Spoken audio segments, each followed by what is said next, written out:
Hello दोस्तों, Indira math मस्ती में मैं देवराज आप सभी का स्वागत करता हूं।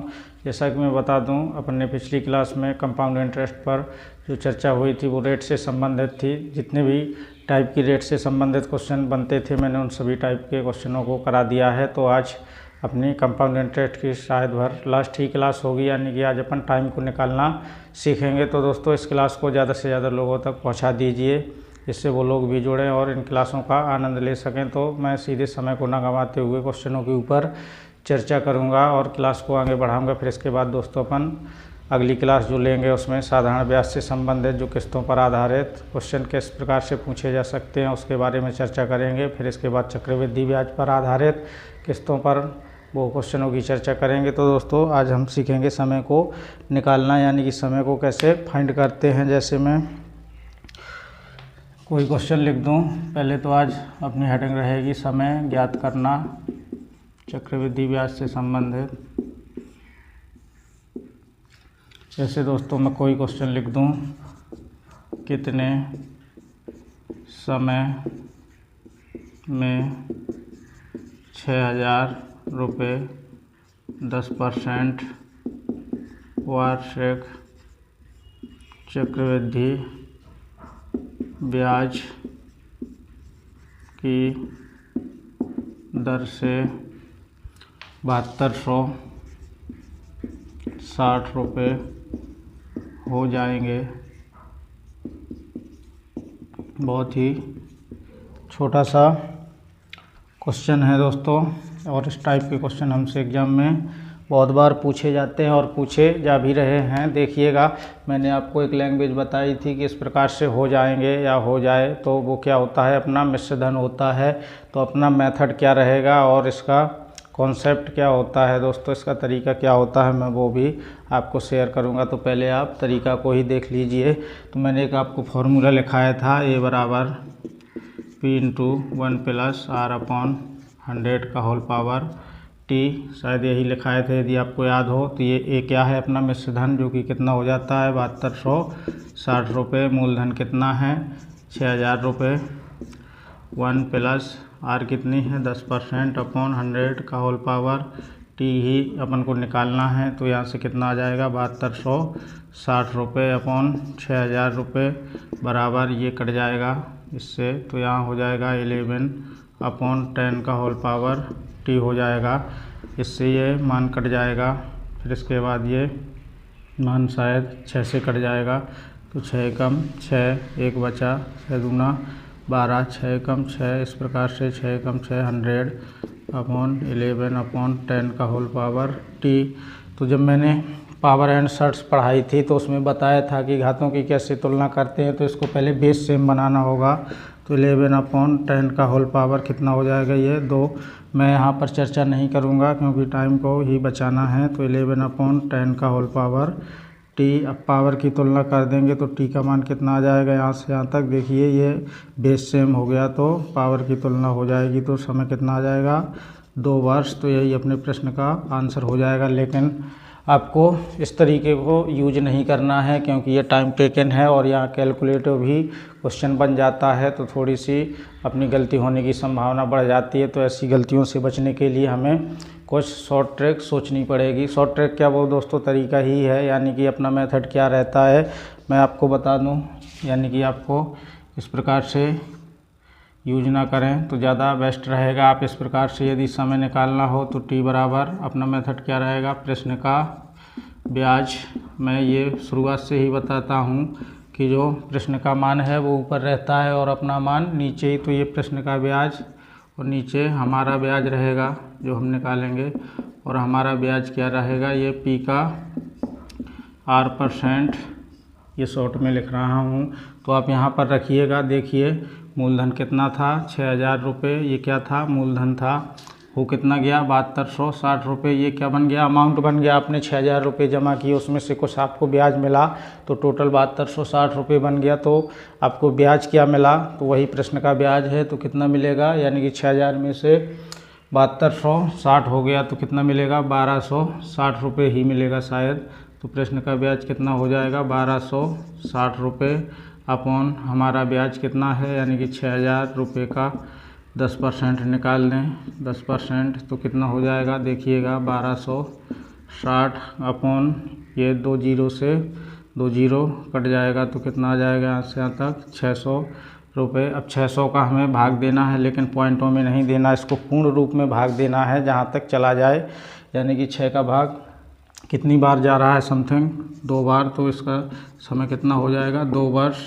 ये इस प्रश्न का क्या हो जाएगा आंसर हो जाएगा। तो आपको इस तरीके को फॉलो करना है, ना कि इस तरीके को, क्योंकि ये तो दोस्तों कॉन्सेप्ट है, समझिए, या मेथड जो भी समझना हो तो आपको इस तरीके से यूज करना है, यानी कि प्रश्न का ब्याज ऊपर रहेगा और अपना ब्याज नीचे रहेगा, और इसके बाद भाग देना है, ज़्यादा तक भाग नहीं, पॉइंटों तक भाग नहीं देना है, सिर्फ वहीं तक ही भाग देना है। अब देखिएगा मैं अगले टाइप का क्वेश्चन लिखूँगा और हमसे कैसा क्वेश्चन बन सकता है इसी से संबंधित।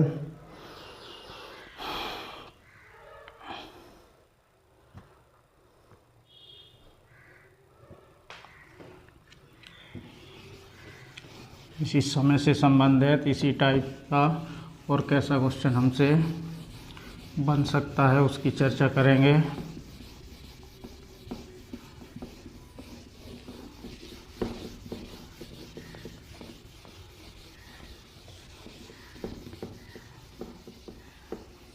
जैसे देखिएगा मैं कोई क्वेश्चन लिख दूं, यदि चक्रवृद्धि ब्याज की गणना, यदि चक्रवृद्धि ब्याज की गणना अर्धवार्षिक की जाए, यदि चक्रवृद्धि ब्याज की गणना अर्धवार्षिक की जाए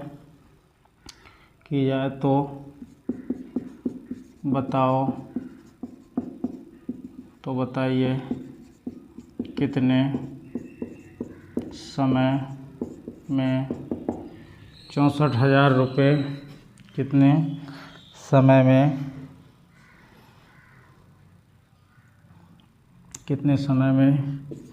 64,000 रुपये 5% वार्षिक चक्रवृद्धि ब्याज की दर से कितना हो जाएगा 68,921 रुपये हो जाएंगे।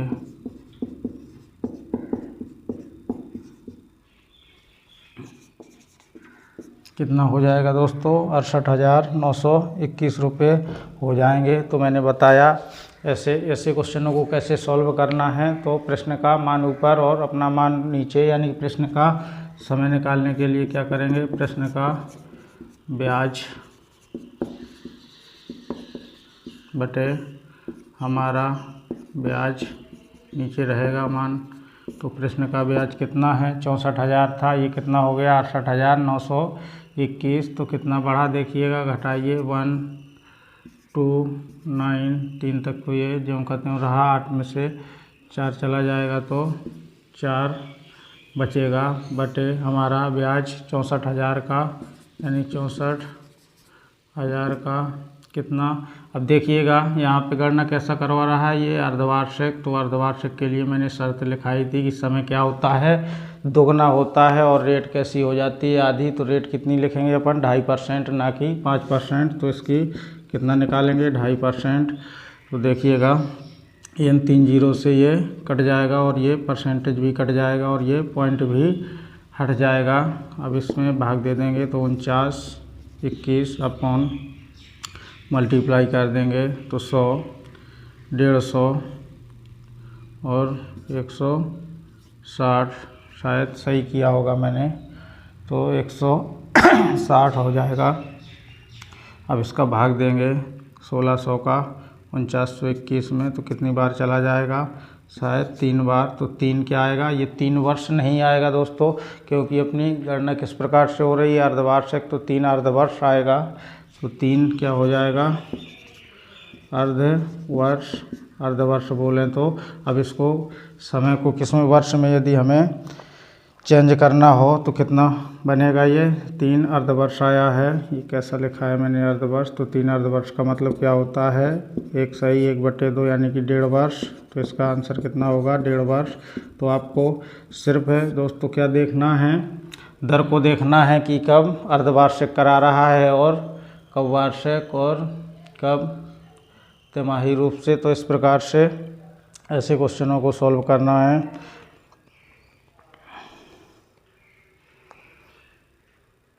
अब देखिएगा, यदि मैं इसी क्वेश्चन में थोड़ा सा चेंजेज और कर दूं, क्वेश्चन इसी टाइप का रहेगा।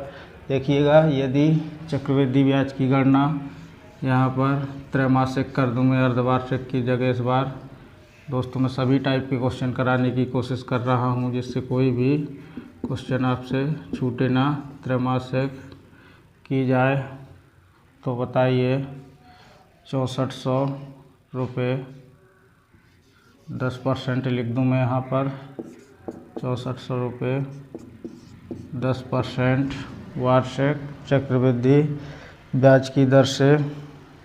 यहाँ पर कितना लिख दूँ मैं, 6724 रुपये लिख दूँ, 6724 रुपये हो जाएंगे। तो सेम लगाने का तरीका ऐसा ही रहेगा, कुछ चेंजेस नहीं किया, सिर्फ मैंने वैल्यू को ही चेंज किया है। और इस बार गणना कैसी हो रही है, त्रैमासिक कैसी गणना है, त्रैमासिक। तो इसको देखते हुए सॉल्व करना है।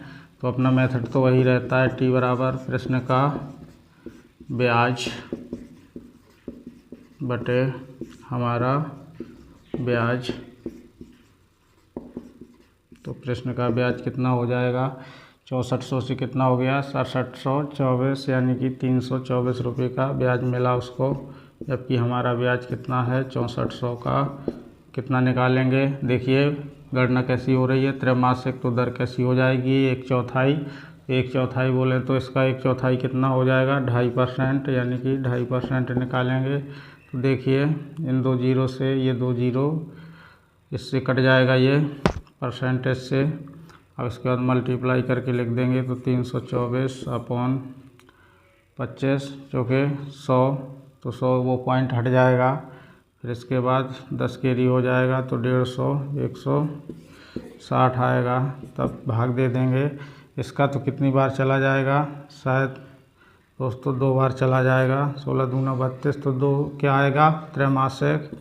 2 क्या होगी ये, त्रैमासिक, ना कि वर्ष, त्रैमासिक बोल दूँ, यानी कि 2 त्रैमासिक, 3 माह की तिमाही कितनी बनी 2, यानी 2 तिमाही। 2 तिमाही ना बोल दूँ तो मैं 6 माह भी बोल सकता हूँ, या इसी को क्या बोल दूँ, 6 माह। तो 6 माह अपना क्या हो जाएगा आंसर। और यदि वर्ष में देना हो तो कितना हो जाएगा, ये आधा वर्ष ही होगा। अब मैं अगले टाइप की चर्चा करूँगा।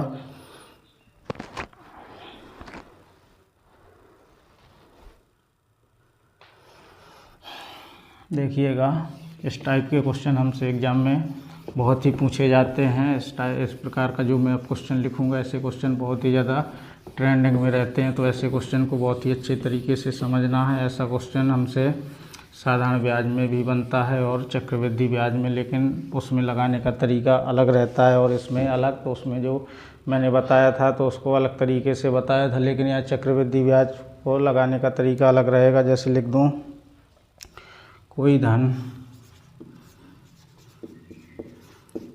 धन किसी चक्रवृद्धि ब्याज की दर से 6 वर्षों में दोगुना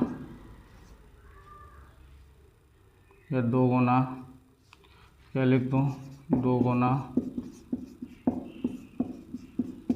हो जाता है, तो बताइए वह धन, तो बताइए कितना लिख दूँ दोस्तों, तो बताइए 8 गुना होने में कितना समय लगेगा। इस टाइप का क्वेश्चन दोस्तों हमसे बहुत ही पूछा जाता है। ये बहुत ही ज़्यादा इम्पोर्टेंट क्वेश्चन है। ऐसे क्वेश्चन हमसे पूछे जाते हैं, लेकिन वो ये चक्रवृद्धि ब्याज वाला क्वेश्चन है और साधारण ब्याज में होता तो उसको लगाने का तरीका अलग रहता है, वो मैं बता चुका हूँ। देखिएगा, कोई धन है, माना वो धन कितना था, 1 रुपये था। कितना था? 1 रुपये। तो ये कितना हो गया दोस्तों? दुगुना, तो 2 रुपये हो गया। यानी कि कितने टाइम लिया इसने? 6 वर्ष। तो इसको कैसे सॉल्व करना है देखिएगा। ये 2 है तो इसको पावर में बनाना पड़ेगा अपन को, तो इसको पावर में बना देंगे। फिर इसके बाद यही धन जो 1 रुपये है, इसको कितना होना है? 8 गुना। 8 गुना बोल दूँ तो 2 की पावर 3। तो 2 की पावर 3 ये कितने वर्ष में होगा, ये हमसे मान पूछा गया है। तो आप इसको भली भांति तरीके से देखिए। आपको इसमें पावर को देखना है, ना कि बेस को। तो बेस तो अपन को सेम बनाना पड़ेगा। यानी कि 6 वर्ष में कितनी पावर बन रही है? 1। तो 3 पावर बनने में कितना समय लगेगा? देखिएगा, 1 पावर बनने में कितना समय ले रहा है? ये 6 वर्ष। तो 3 पावर बनने में कितना समय लेगा? तो 18 वर्ष समय लेगा। आपको उम्मीद है समझ में आ गया होगा। तो कितना हो जाएगा? 6 × 3 बराबर कितना आएगा इसका आंसर? 18 वर्ष। यही प्रश्न का क्या हो जाएगा आंसर। यदि आप देखिएगा कोई फॉर्मूला बनाना चाहते हैं तो बना सकते हैं। यानी कि पहली घात बटे पहला समय। इसी प्रकार से ये कोई फार्मूला होता नहीं है, मैं बता रहा हूँ आपको। अगर बनाना चाहते हैं तो दूसरी घात बटे दूसरा समय, तो आपको इस टाइप में रखना होगा। तो पहली घात कितनी है? देखिए 1, तो 1 रख दिया अपॉन पहला समय कितना है इसमें? 6 वर्ष, तो 6 रख दिया। दूसरी घात कितनी बन रही है? 3। तो दूसरा समय क्या करना है? निकालना है। तो प्रश्न का मान कितना हो जाएगा? 18 वर्ष हो जाएगा। तो कितना आएगा आंसर? 18 वर्ष। इस प्रश्न का क्या हो जाएगा? आंसर हो जाएगा। उम्मीद है आपको समझ में आ गया होगा। यदि मैं इसी क्वेश्चन को थोड़ा सा और दोस्तों इसी टाइप का एक और क्वेश्चन करा दूं तो आपको और क्लियरिटी आ जाएगी। जैसे लिख दूं यहाँ पर 6 वर्षों में की जगह 10 वर्षों लिख दूं। कितना लिख दूं मैं? 10 वर्षों में। यहाँ 3 गुना लिख दूं। 10 वर्षों में 3 गुना हो जाता है। तो बताइए कि ये यहाँ पे 8 की जगह कितना लिख दूं? 243 गुना होने में कितना समय लगेगा? तो अब मैं बार बार नहीं लिखूंगा, आप इस तरीके से भी लगा सकते हैं जो मैंने बताया फॉर्मूला बना करके। तो आप फॉर्मूला भी बना सकते हैं, या आप थोड़ा सा समझ में आया होगा तो आप इस तरीके को फॉलो करिए, जिससे आप ज़्यादा से ज़्यादा फॉर्मूले से बच सकें और कम समय में आंसर दे सकें। कोई धन है किसी चक्रवृद्धि ब्याज की दर से 10 वर्षों में 3 गुना हो जाता है। यानी कि 1 से कितना हो गया? ये 3 गुना हो गया। समय कितना लिया इसने? 10 वर्ष। फिर तो 3 की पावर इसको 1 कर देंगे, तो यही धन कितना होना है इसको? 243 गुना होना है। 243 गुना बोलें तो इसको कितना लिख दूं मैं? 3 की पावर में।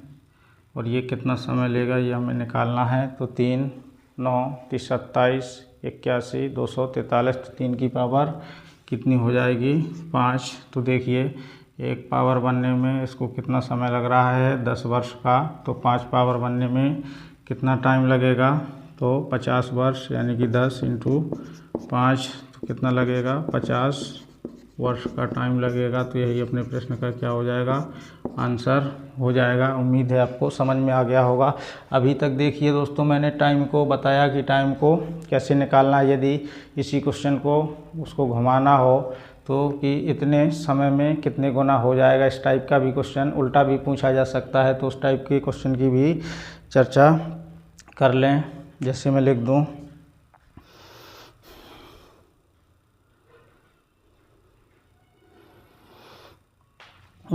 दूं, कोई धन, यहीं पर लिख दूं, कोई धन किसी चक्रवृद्धि ब्याज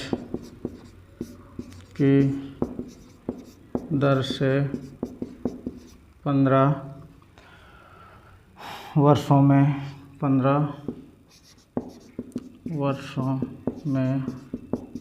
8 गुना होता है।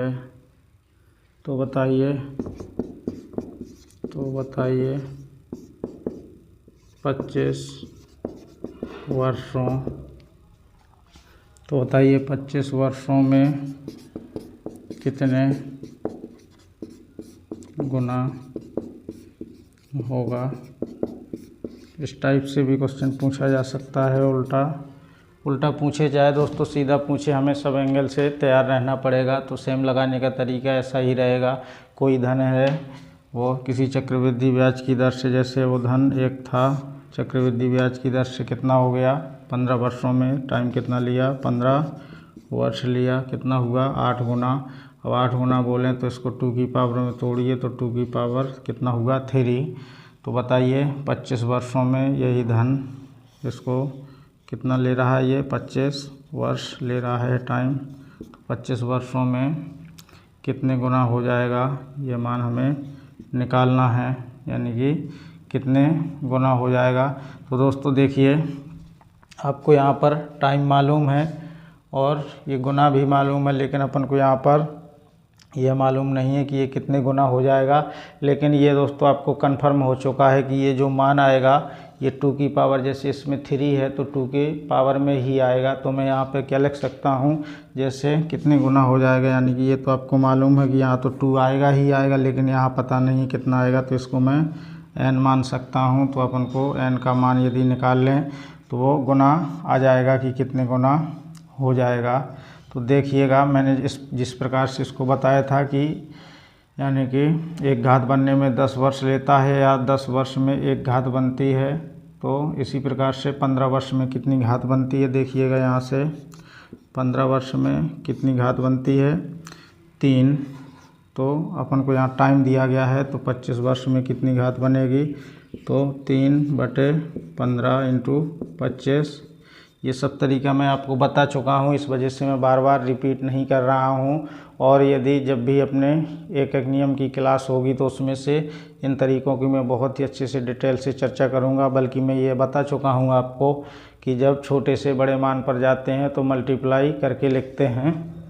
तो कितना हो जाएगा, 5 से काटिए 3 बार, और ये 5 बार, 3 से ये 3 बार में, तो 5 कितना आया 5। देखिए 15 वर्ष में कितनी पावर मिल रही थी 3, तो 25 वर्ष में कितनी पावर मिलेगी 5 पावर। तो यहाँ पे मैं कितना लिख सकता हूँ n की जगह, यानी कि 2 की पावर 5। 2 की पावर 5 बोलें तो कितना हो जाएगा, देखिए 2 की पावर 5 कितना होता है 32। तो इसका आंसर कितना होगा 32 गुना हो जाएगा। तो इसका आंसर कितना होगा दोस्तों 32 गुना। यही अपने प्रश्न का क्या हो जाएगा, आंसर हो जाएगा। उम्मीद है आपको समझ में आ गया होगा। और देखिए, यदि अभी समझ में नहीं आया तो मैं एक क्वेश्चन और इसी टाइप का करा दे रहा हूँ, तो और अच्छे से समझ में आ जाएगा। देखिएगा, जैसे मैं लिख दूँ यहाँ पर, टाइम को चेंज कर दूँ। अभी मैं एक क्वेश्चन और इसी टाइप का करा रहा हूँ। 10 वर्षों में, यहाँ कितना लिख दूँ, 10 वर्षों में कितने गुना हो जाता है, ये 64 गुना लिख दूँ, 64 गुना होता है। तो बताइए 25 वर्षों में ये कितने गुना होगा। तो सेम लगाने का तरीका यही रहेगा।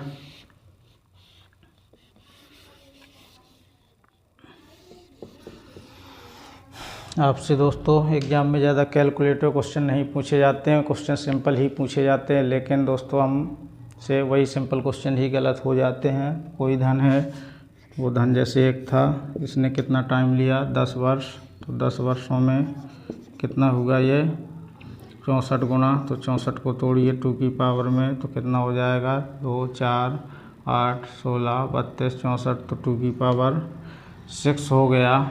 तो बताइए 25 वर्षों में, यानी कि यही धन एक जो था, इसको कितना टाइम लिया इसने 25 वर्ष। तो पूछ रहा है कितने गुना हो जाएगा, ये मान पूछा जा रहा है। लेकिन हमें मान मालूम नहीं है, लेकिन ये मालूम है कि ये 2 की पावर में ही आएगा, तो 2 की पावर n मान लें। अब देखिएगा इसको 10 वर्ष में कितनी पावर मिल रही है, 6। तो 25 वर्ष में कितनी पावर मिलेगी, तो 6/10 इंटू 25, तो 5 से कट जाएगा 5 बार, और ये 2 बार, 2 से ये 3 बार, तो कितनी पावर मिलेगी, 15 पावर। तो 2 की पावर कितना हो जाएगा यहाँ पर, 2 की पावर 15 गुना, यही क्या हो जाएगा अपना आंसर हो जाएगा। तो 2 कितना गुना होगा, 2 की पावर 15 गुना। अगर आप निकालना चाहें तो 2 का गुणा 15 बार करिए, लेकिन आपको ऑप्शन में ऐसा ही मिलेगा जो दिया जाएगा, तो पावर के रूप में ही। तो आपने देखा हमसे इस टाइप में, यानी कि समय को निकालने से संबंधित जितने भी टाइप के क्वेश्चन बन सकते थे, मैंने उन सभी क्वेश्चनों को दोस्तों कराने का प्रयास किया। तो दोस्तों अब अपनी जो अगली क्लास होगी वो साधारण ब्याज की किस्तों पर आधारित प्रश्नों पर होगी। तो दोस्तों इस क्लास को ज़्यादा से ज़्यादा लोगों तक आपको पहुंचाना है, और यदि आप इस चैनल में पहली बार विजिट कर रहे हैं तो इसे सब्सक्राइब ज़रूर करें और दोस्तों में शेयर करें। लाइक और कमेंट के माध्यम से हमें बता सकते हैं कि आपको क्लासें कैसी लग रही हैं। तो आज के लिए इतना ही, धन्यवाद।